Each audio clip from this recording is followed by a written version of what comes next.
Yang pertama, Undang-Undang ITE memberikan kewenangan kepada pemerintah untuk melakukan pemblokiran situs web yang melanggar ketentuan. True or false? True. Oke. Bisa dijabarkan sedikit, Pak?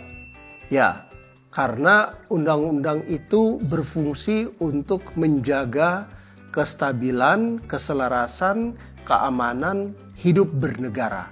Maka ketika ada konten-konten yang melanggar, itu perlu di-ban supaya ketertiban hidup bermasyarakat ini tetap terjaga. Baik. Nomor 2, Pak. Sebagai warga negara, saya mempunyai hak untuk melaporkan akun-akun judi online karena saya anggap sebagai pelanggaran Undang-Undang ITE. True or false? True. Caranya bagaimana?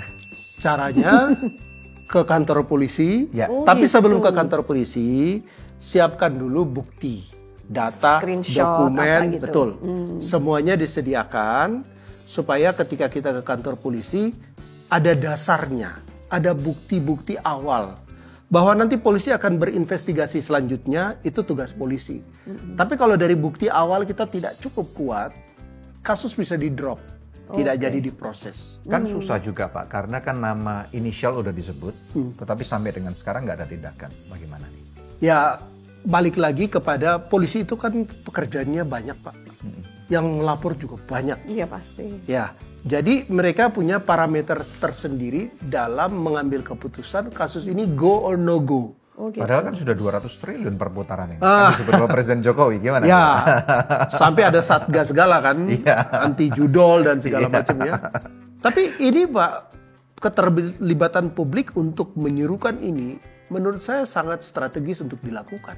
Oh, harus diviralkan berarti. Harus sering, supaya menunjukkan bahwa perlawanan publik terhadap Serius. katakanlah judi online ini sangat serius, karena korbannya sudah banyak. Berarti kalau publik belum terlalu memviralkan, jangan-jangan korban.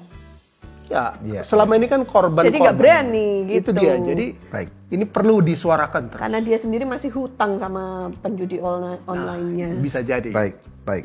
Nomor 3, Pak. Di bawah Undang-Undang ITE, pelaku pencurian data elektronik bisa dihukum hanya jika korbannya mengajukan laporan resmi.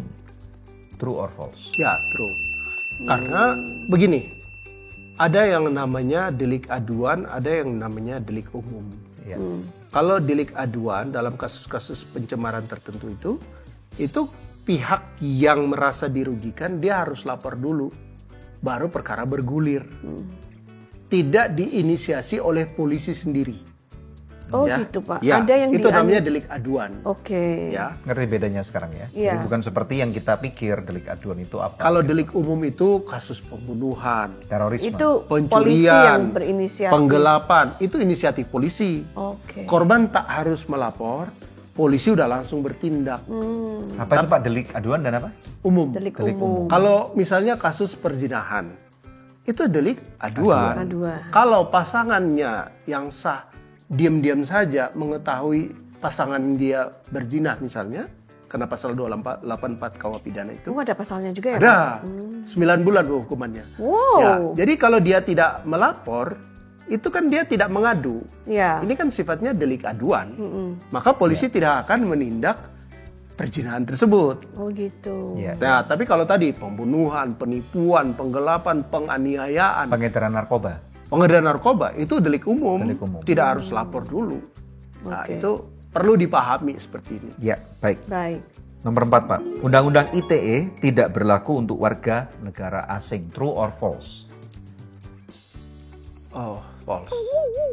Jadi Jadi walaupun mereka orang di negara asing pun yang melakukan pelanggaran terhadap Undang-Undang ITE. Orang asing bikin konten yang bersifat menghina, mencemarkan nama baik, permusuhan terhadap suku, agama, kelompok tertentu di Indonesia, dia pun bisa dikenakan. Tapi caranya Persoalannya gimana kalau adalah dia tinggal di luar? Kalau dia di luar negeri. Ha. Nah, kita kan ada yang namanya kedaulatan. Jurisdiksi. itu Yurisdiksi. Kan? Iya. Ya. Indonesia tidak punya hak untuk langsung memproses Nah, datang ke negara sana, memproses pidana dia di negara dia, nggak bisa. Nggak bisa. Ada asas kedaulatan yang dihormati di masing-masing negara.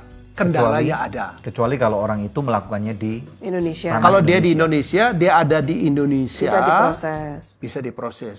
Kita tahulah ada seseorang yang sekarang ini tidak di Indonesia, dia sering berbicara Betul. sifatnya menghina Betul, atau mencemarkan ya, atau menimbulkan permusuhan terhadap kelompok agama tertentu. Iya. Dan sampai sekarang kan ya dia tidak pernah Tidak ditangkap. terproses. Tidak terproses karena dia memang di luar negeri. Betul. Pengadilan polisi kita kan nggak datang-datang tiba-tiba bisa. ke sana. Iya. Ada kedaulatan yang dihormati. Terus Atau itu kalau- bagaimana berarti Pak? Dia tidak akan bisa tertangkap kecuali pulang ke Indonesia gitu.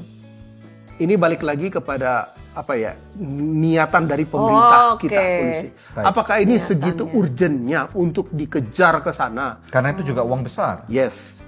Iya. Consideration-nya itu bicara biaya Harus juga. ada yang mendanai. Ada yang mendanai proses untuk bernegosiasi, berdiplomasi dengan negara setempat. Kecuali kalau mengganggu kedaulatan negara. Ya.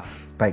Terus kemudian kalau misalnya ada turis asing, apakah dari warga negara apapun juga yang biasa banyak ke Bali nih ya, Ya. dan membuat onar di sana. Betul. Sambil membuat konten, mempermalukan atau apa, dan mereka langsung kena tuh ya. Sudah kena. Ya, Itu sudah ada kasus. Sudah sering tuh. Betul. Yang terakhir Pak, nomor 5. Undang-undang ITE hanya menghukum penyebar ujar kebencian jika konten tersebut menyebabkan kerusuhan atau viral.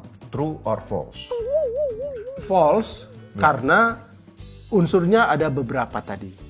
Jadi konten tersebut Ya. sesuai pasal 28 itu bersifat ujaran kebencian, permusuhan terhadap kelompok suku tertentu, agama tertentu, etnis tertentu. Nah, jadi aspeknya luas. Ketika konten yang dibuat itu mengena aspek tersebut, maka orang itu bisa diproses secara hukum. Baik.